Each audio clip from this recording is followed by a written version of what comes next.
नमस्कार दर्शक बंधु आपण मानकु टीआरओ 24 न्यूज को स्वागत। आसंतु नजर पकाइबा आज खबर उपरे। भद्रक जिला वासुदेवपुर वनांचल पक्षर 77तम वन महोत्सव सप्ताह पालन अवसर में व्यापक वृक्षरोपण एवं सचेतनता कार्यक्रम आयोजित होइछि। वासुदेवपुर ब्लॉक सुगो ग्राम पंचायत एवं मसलमागरी अंचल आयोजित यह कार्यक्रम में परिवेश सुरक्षा सबुजिमा वृद्धि एवं अधिकरू अधिक गछ लगाई सेगुड़िकर जत्न नेबाकू समस्तଙ୍କୁ आह्वान दियाछि। देशव्यापी जुलाई प्रथम सप्ताह वन महोत्सव पालन कराए।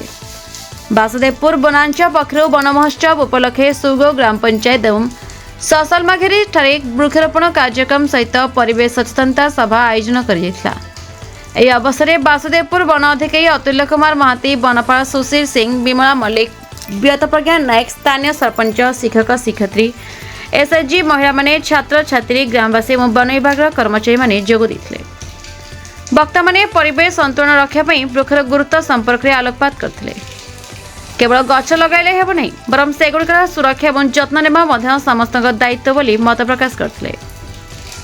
कार्यक्रम में पारास्टाफ श्रीकांत बारिक, लक्ष्मीधर नायक, नंदकिशोर बारिक, देवाशीष बारिक समेत बहु कर्मचारी उपस्थित रही परिवेश सुरक्षार संकल्प नहीं। शेष में विभिन्न प्रजातिर चारारोपण कर वन महोत्सव कार्यक्रम समापन कर रेंजर सर अतुल्य कुमार महांती बासदेवपुर काम कर आज वन महोत्सव तृतीय दिवस थिला।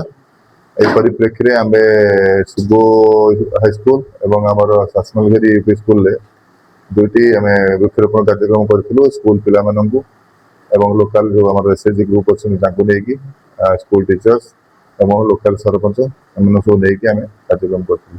समाज को कोन वार्ता देले? समाज को आमे ए बात देबो चाहबो जे समस्त गोटे गोटे गछ लगांतु। कहीं आम बर्तमान परिवेश सुरक्षा अपरिहार्य हो पड़ी और जंगल बा आमर वृक्ष आम समस्त नितांत आवश्यक। वृक्ष न रही आम जीवन रही तेणु वृक्ष ही जीवन। आम समस्त वृक्ष लगार शपथ ना उचित। भद्रक शेख साहिद कादिर का report, the Republic Odisha 24 news.